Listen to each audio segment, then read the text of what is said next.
Welcome to Wisdom on Wheels. Today we will be getting to know Archbishop Daniel from the Orthodox Church in America. To start off, I'll just thank you for joining here for another episode of Wisdom on Wheels. Excellent. I'm very happy to do this, actually, so that people can know me, but I look forward to meeting other people too as well. So, you were recently elected to the Office of Archbishop of the Diocese of the Midwest, which is arguably one of the most active dioceses in the OCA. What are some of the challenges you've faced, either personally or professionally, during this transition, and what are some of the blessings? Well, the Diocese of Chicago in the Midwest is the largest diocese of the Orthodox Church in America, not speaking geographically, but in terms of numbers, in terms of numbers of parishes and clergy, and I think also probably in terms of institutions and various boards and commissions and whatnot. The diocese has always been very blessed with good leadership among the clergy and among the lay people. And so that's definitely a blessing as well, because we have so many resources we can depend upon, across the board, musically, liturgically, spiritually, academically, financially. The list goes on in terms of what the resources that are available to the diocese to work for the spread of the gospel. So that's very, very encouraging. One of the more difficult things is also that it is the largest diocese in the Orthodox Church in America. Again, not in terms of geography, but in terms of numbers. And we're spread out across 11 states. So that is a big geographic area as well. So it's really a great challenge for me as the bishop, as the pastor or chief pastor of the diocese.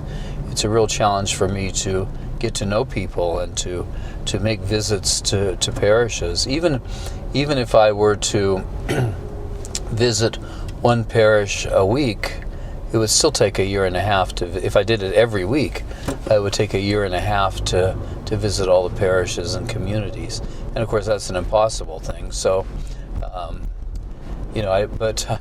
I'm trying to work a schedule that is reasonable to get out and about among the parishes, and at the same time also reasonable in terms of my own commitments to administration and being here in Chicago as well.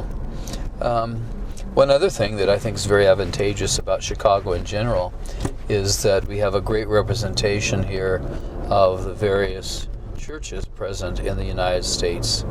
So there's several bishops here, the Serbs, the Romanians, Rokor, of course, the Greek Archdiocese as well, and so that's a special blessing too for us, if and when we can cooperate in various initiatives. That's a great blessing. I've not been here that long though. Mm-hmm. I came last March as the administrator. I was the auxiliary bishop, vicar bishop, and the chancellor of the Diocese of the West. The Midwest is a new venue for me. I grew up in California. I lived for a while in New York, and then the last 16 years I served in Phoenix, Arizona. So Chicago is in many ways a shock to the system, at least in terms of weather, although I'm adjusting to that, and it's been a very mild winter. So, adjustments to a big city, but so far I'm enjoying it. I'm enjoying it as much as I can, as much as I can get out. I live in a neighborhood not too far from Holy Trinity Cathedral, and it's a beautiful neighborhood. I have a dog, so it's good that it's a very dog-friendly and dog-walking neighborhood as well. But I'm still getting adjusted to life here in Chicago. Tell us a little bit more about your dog. Yeah, my dog's a 3-year-old beagle. His name's Charlie. He's quite a handful. He's a typical beagle, very enthusiastic and excitable and exciting, and he has that beagle bark, which can be annoying to my neighbors at times, but he's a lot of fun. He's, as the kids would call him, maybe He's kind of a doofus, kind of a goofball. So he's a lot of fun. That's great. And you mentioned that there's a lot of different jurisdictions here in Chicago, and this coming Sunday, I believe, we'll all be together for Sunday of Orthodoxy, and you're giving the sermon. Are you excited to do that? Because I suppose you're the newest bishop in this region. Yeah, I am the newest by far, and I'm looking forward very much to getting together and praying together at the Serbian Cathedral, I believe, is where it's being held, and I'm preaching, and so I look forward to just bringing a message of our common faith and our common work, our unity in Christ and our unity in our Orthodox faith. So that's kind of what my preaching will be about this coming Sunday. Looking forward to it. It's always wonderful to have events like that. So, and on that note, you're a member of the Assembly of Bishops, and the Assembly's mission is to spearhead this movement towards Orthodox Christian unity in this country. Now, given your background in canon law, as well as your membership in the Assembly, what do you think it will take to achieve true unity in this country? Well, what I think about that is not so much in terms of the canons or structure, although structure is important, of course, because the church is made up of real people living in the real world. But I really think that for us to achieve unity and to continue sincerely and honestly working for unity, I think we need to definitely stir some humility into that mix. I would love to see the bishops gather together. I wasn't able to go to the last meeting. His Beatitude, Metropolitan Tikhon had other things for me to do actually at that time so that he could go. But I think that humility has to start with the bishops.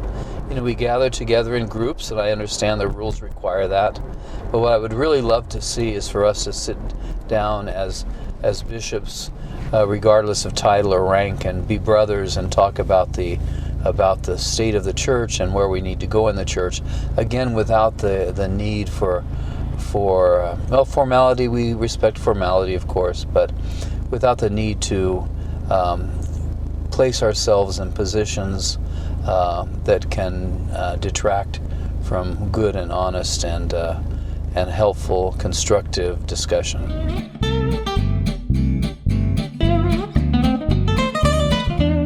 Now, going back a little bit, you grew up as in the Roman Catholic Church, and you served as a Roman Catholic priest for a little bit before converting to Orthodoxy. What drew you to the Orthodox Church, and can you elaborate a bit on your journey?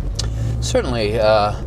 I don't like so much telling my story or my journey. I love hearing other people's, but because I love hearing other people's stories, I feel obliged that I have to share mine, which isn't all that exciting, actually. But it goes back quite a while. I always start my story when I'm telling people in parishes. A long time ago in a land far, far away, I first encountered the Orthodox Church actually when I was in college, my sophomore year of college. I was going to a Catholic college in the Bay Area near San Jose, California, and I was doing a reading course in Russian history. I love history, and one of the professors suggested I read Russian history. And so that, of course, that reading and that study brought about for me an introduction to the Russian Orthodox Church, and specifically, and in general to the Orthodox Church. So I thought to myself that I should probably check it out. See what is an Orthodox Church, what's it about? So, not just to read about it. So, I went to the Yellow Pages, because in those days we had Yellow Pages, and I looked up churches, Orthodox and Russian was there, and I wasn't that far from a parish of the OCA actually, that at the time was still very much Slavonic and old calendar still at that time. But so I went to liturgy there. It was a small community. It still exists, St. Nicholas in Saratoga. It's in a very small space. It was originally put together by a small group of people in a garage, and so it's still there in that garage, but very prayerfully. It provides for a very prayerful experience. So I went to liturgy, fell in love with the liturgy, of course, talked to the priest a bit to attain some more understanding of orthodoxy, And that introduced me to reading of the saints and more introduction to patristics, and that gave me an introduction to the Orthodox teaching concerning the role of the Bishop of Rome, the whole Petrine ministry, and I was uneasy with reading the developments, honestly.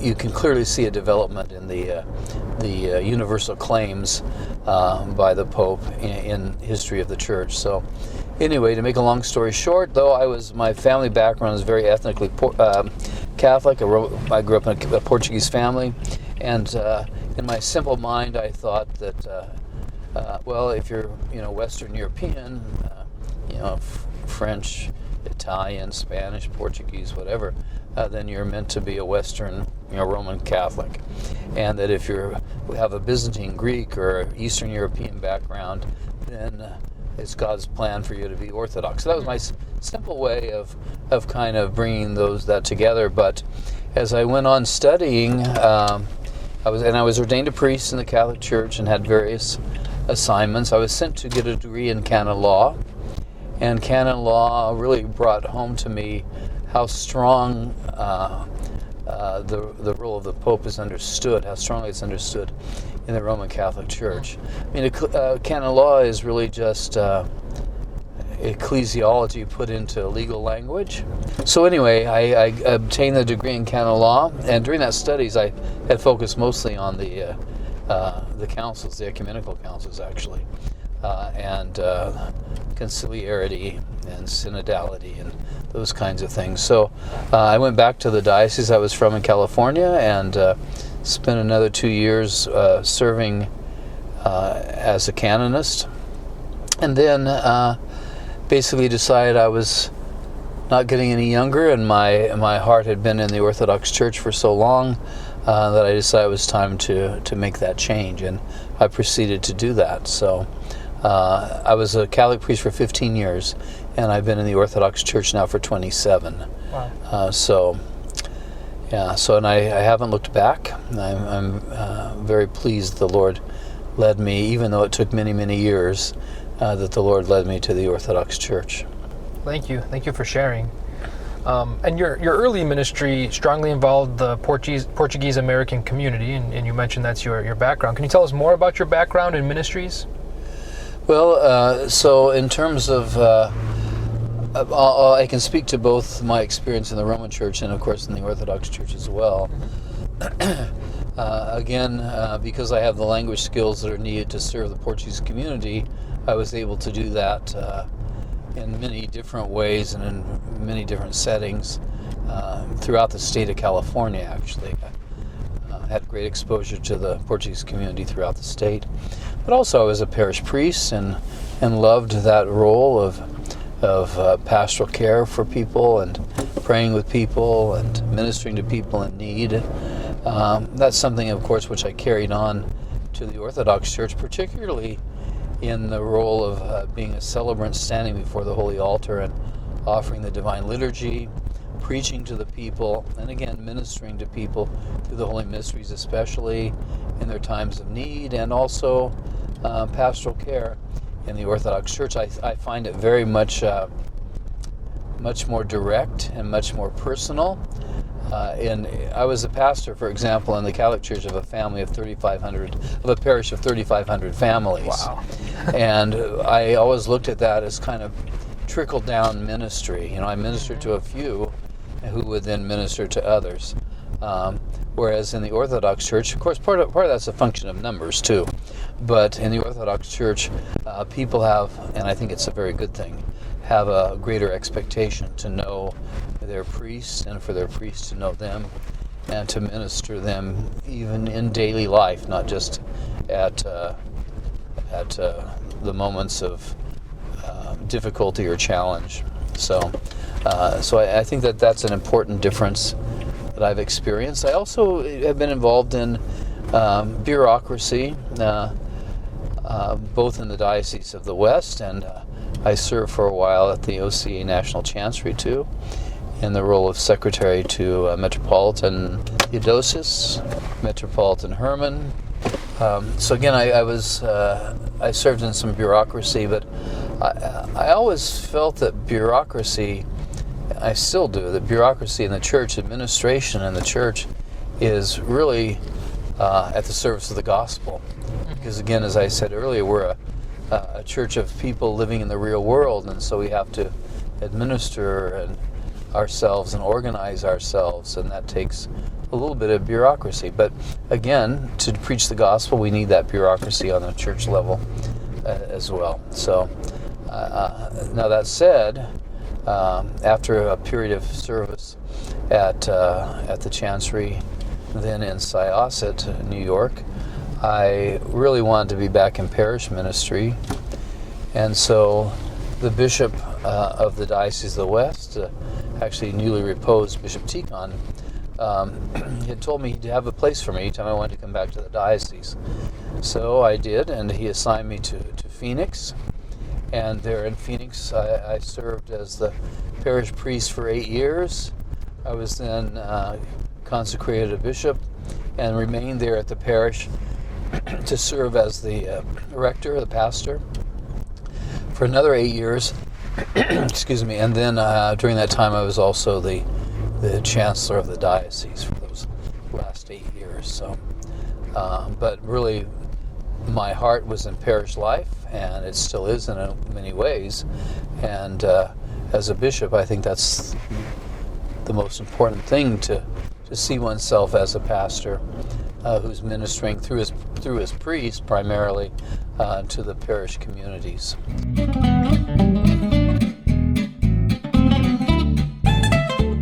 I know you're very busy, obviously, but do you have any hobbies?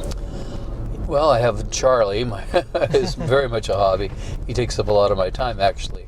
But I do. I play the guitar and I play the piano, so that's a relaxing form of,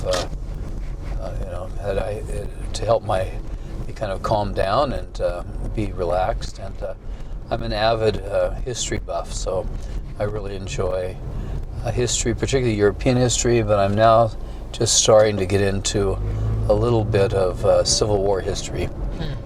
I actually used to do Civil War reenactments. It was, oh my goodness! When I was young, as a child, I'd go with my uncle and we'd do those. Were you a drummer boy? No, we did the cannons. I got to bring the gunpowder up. I was all, you weren't actually shooting anything, but right. It was fun. What's your favorite food? Well, I do like Portuguese food, although, at home we just call it food. But I really like Asian food because it's so adaptable to fast periods and whatnot. But it would be hard for me to say there's a particular cuisine that I like the best or that I like the least. So, and of course, Chicago offers so many opportunities for various types of cuisine. So that's kind of another plus, another kind of fun thing of being here in Chicago. Absolutely. Chicago is just like the church, a multi-ethnic place with some of the best food in the country. Yeah. Do you enjoy cooking, or? I do cook. I enjoy cooking, but living alone, I don't really ever cook anything too much because I don't like things to go to waste, and I guess that I was taught to cook by my grandmother, so I only know how to make big pots of soup and big meals, so I don't really do a lot of cooking.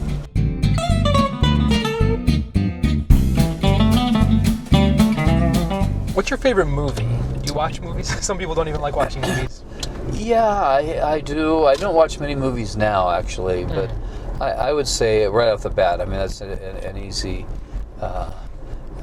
answer for me. It's actually a movie that's based on a play, so the play is very readable, and the screenplay for the movie is clearly from a play. But anyway, it's A Man for All Seasons. Okay. Which tells the story of Thomas More, who was the chancellor to Henry VIII.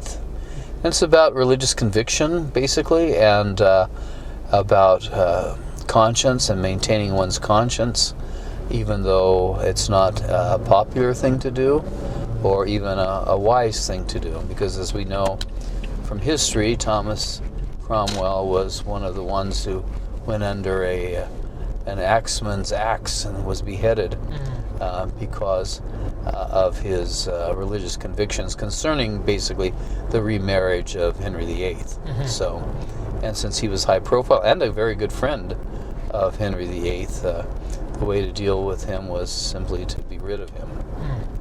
So that's a movie that isn't particularly cinematic in its production, but the message is very, very strong from it, and it's well acted too. And so that's one. Another one is actually it's historic. It is A Lion in Winter, which is another story. It was a story of basically Eleanor of Aquitaine and her husband Henry, but it's and their very dysfunctional family of princes, all wanting the power and the authority, all wanting land and willing to betray their siblings for the sake of land and titles. And one of the funniest lines in that is when Katharine Hepburn plays Eleanor, and she says, after a particularly rough argument between the members of the family and threats of murder, she says something to the effect of, well, every family has its ups and downs. So it's pretty funny. What's your dream vacation? My dream vacation is being by the ocean, anywhere by any ocean, having the ability to go out on the beach or among the rocks, to have the ocean spray in the air, and to also have the opportunity to just relax, read a good book next to the ocean. That's my dream vacation. I like traveling. I've had the opportunity to travel and see a lot of places, and places I never thought I'd ever be. But for a vacation, really to get away, something anywhere by any ocean would be a dream vacation for me. And in your travels, what's your favorite place that you've been, and what's sort of the most interesting place you've been? And they might be the same thing, but well, I think I went to the consecration of the Holy Trinity Cathedral in Tbilisi in Georgia. And that was an introduction to a new culture for me, an Orthodox culture that's unique in many ways, and the beauty of the land, going up into the mountains, in many ways the simple faith of the people, and I mean that in a very good way, a very devout Orthodox people. So that, and I'm sure that when I was growing up, the only Georgia I knew was the state. I had no concept there was a country, a nation by the name of Georgia that had such beauty and such history. So that's one of the places I would say. There's so many though. I've not yet been to the Holy Land. I'm going there this May though, for the first time. So I'm very much looking forward to that. That should be very nice. I've never been either, but it sounds amazing there.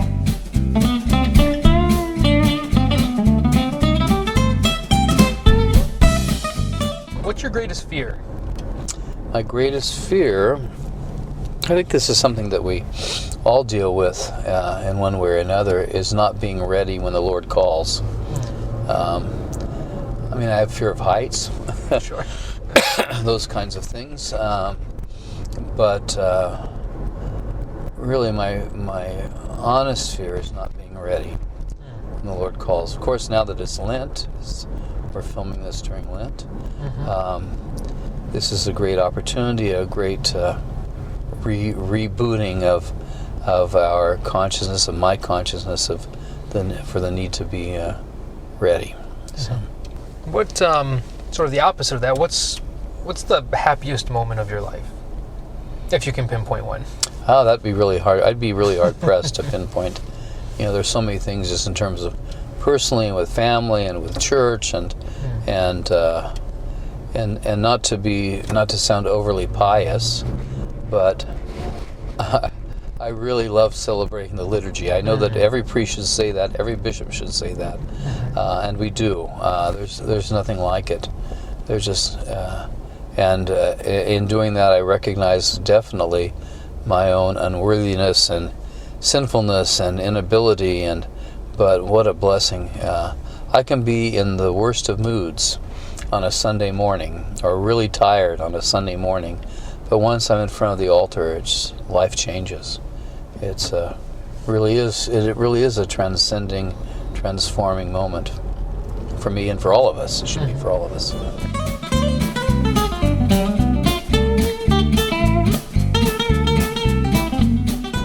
Is there anything else you want to share about yourself, about your ministry, about anything? Well, I think that we live in a very unique time. In dealing with young people especially, I realize that we're living in a time that has probably never been more difficult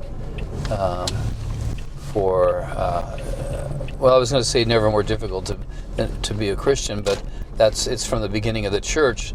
It's been difficult to be a Christian, whether or not you're actually persecuted physically and threatened with actual physical death and martyrdom, or the times in which we live, in which the world we live really wants to take the spirit out of us, really wants to rob us of what's important to us. So I really feel for our young people, and really want to somehow, in my role as a bishop, assure that they know at least that they have a place in the church. So.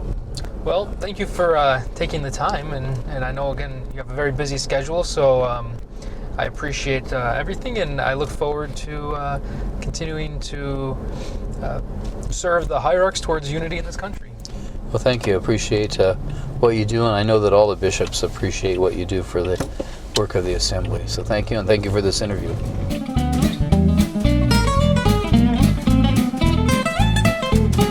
right, that's good. Okay. Should have plenty. Maybe I talk too much. No, not at all.